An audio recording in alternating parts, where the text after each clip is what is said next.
Hello again, my name's Sean Kehoe and I'm the chairman of UKIP in the Erewash constituency, and I've been doing a series of talks on the UKIP manifesto, and today I want to look at item 28 in the interim manifesto, which is on free speech and political correctness.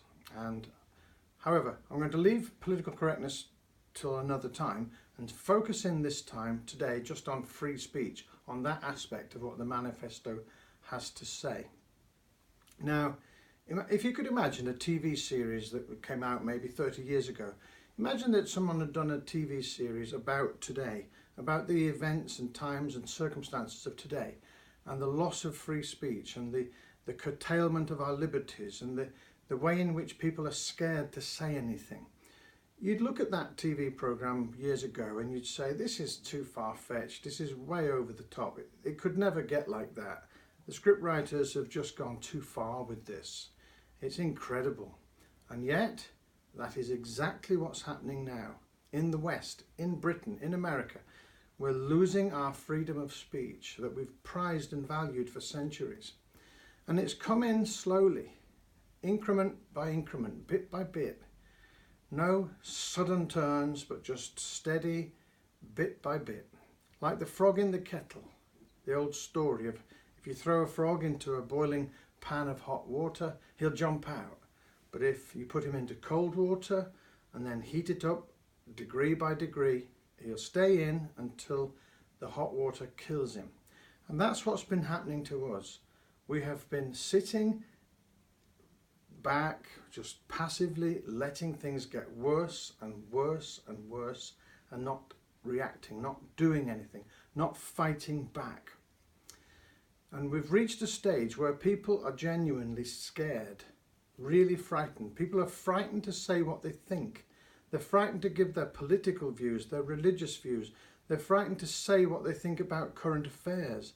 They're frightened to mention anything about race or anything about just the events of our day, in case in some way somebody might be offended by it.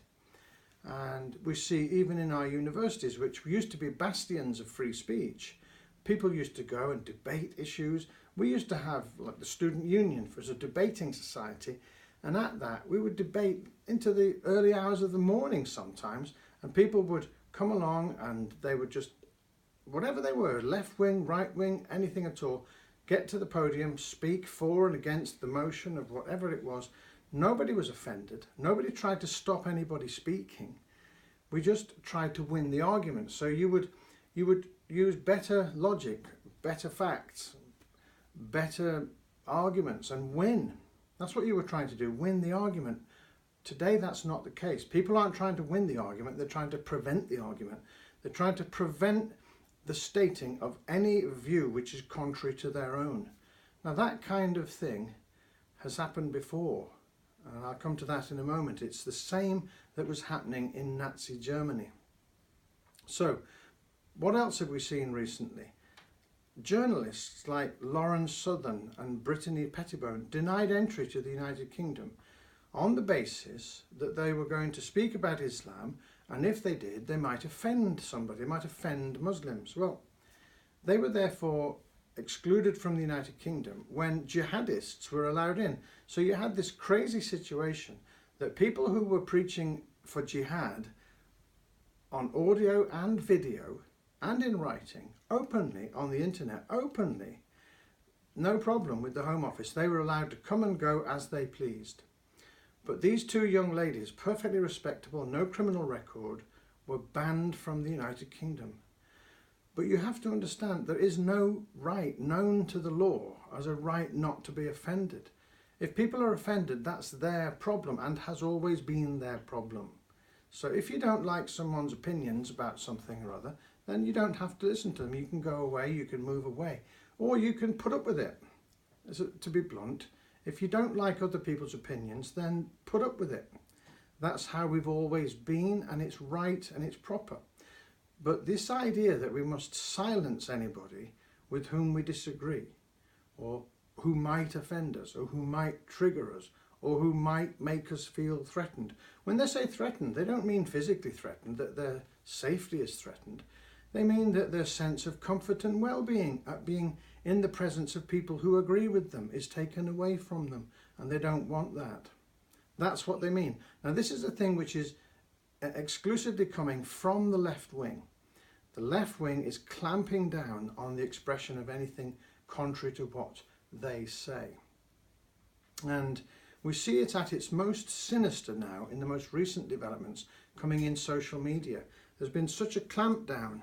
Facebook and Twitter are closing down whole accounts overnight, sometimes without explanation, of major figures with massive followings, simply because they don't like their opinions. So Facebook and Twitter don't like your opinions and they close you. And this is monstrous, because they say, well, we're private companies, we can do what we like, we can have what customers we want. Now, that might be true of some greengrocer's shop or some hairdressing salon, fair enough. But when you have a company like that, which is worldwide, which has billions of customers, literally, and which has become the primary means for people to communicate with each other, it's not all right, because to deny someone access to a resource like that is an absolutely fundamental infringement of their freedom of speech. It's like sending them to Siberia in the old Soviet Union. Imagine British Telecom or AT&T in America. Imagine they said, we heard your conversation the other night with your friend or colleague or with your mother or somebody, and we didn't like the way you were talking, so we didn't like your opinions, we didn't like what you said, we're going to close you down, we're taking away your phone line. Now, that would be absurd, but that is exactly what these companies are doing. If they don't like what you say, they close you down, and we cannot tolerate it. Now, how did we let this happen? How did we get to this appalling state of affairs in comparison to what even I, and I'm not that old, can remember? I can remember when Britain was free and you could say anything. I believe it came about through passivity, complacency, excessive politeness to the people that were pushing these things upon us, putting off doing something about it, thinking we'll do something about it later if they come for me, if they attack me, but I won't respond when they're attacking this other person. I'll just relax and keep out of it, because they're not doing anything to me yet. But of course, that's folly, because eventually they will come for you. They're closing down other people at the minute, but soon they'll be closing you down, everybody down that doesn't accept their party line, that isn't willing to use their phraseology, adopt their thinking and parrot their ideas. Anyone that contradicts them is just going to be closed down. As I said a moment ago, this isn't new. This has happened before. If you study the 1920s and the 1930s, this is identical to what was happening under the rise of the Nazis. You see Hitler's men behaving in ways which were exactly the same as these people that are now called Antifa. Antifa means anti-fascist, and they go around seeking to break up meetings, seeking to get rid of speakers at universities, not let them speak, protesting, counter-protesting at demonstrations, using violence, and so on. Now, that's what they do. That's exactly what Hitler's men did. As I say, they didn't try to win the argument, they tried to prevent the argument, and that's exactly what Antifa do. Now, interestingly, Winston Churchill said in the 1940s that the fascists of the future will call themselves anti-fascists, and that is exactly what they call themselves. That man was a prophet. Now, I'm painting a bleak picture, but I want to say this: it's not too late. It's not too late to fight back, to turn this around and to regain our freedom, and we must. At any rate, we must try. But I don't believe it's too late. I think we can do it. We've turned it around before in British history when things have become appalling, and we can do it again if we have the courage and the guts to stand up for ourselves. So what can we do? First of all, be bold. Refuse to toe the line. Refuse to do as they say. Defy them. Stand up to people. Don't just buckle under pressure and under intimidation. I'd also say this: join UKIP. It is the only party that wants to do anything about free speech. The other parties, Labour and Conservative, are the cause of the problem. Labour is a fundamentally repressive party. It does not believe in free speech. It's the cause of this. And the Conservatives are little better, if any better. And they too are engaging in the same kind of thing. It's the Conservatives that wouldn't let Lauren Southern and Brittany Pettibone into the country. It's the Conservatives that are persecuting Tommy Robinson, which incidentally is a disgrace. And I'm going to do a separate talk on that, because what they're doing to him is an outrage. That man is innocent, and yet he's being treated as if he was a criminal. In fact, that's not even true. He's being treated far worse than any criminal I've ever dealt with, or come across, or heard of. It's an outrage. And they're doing it because they don't like his opinions.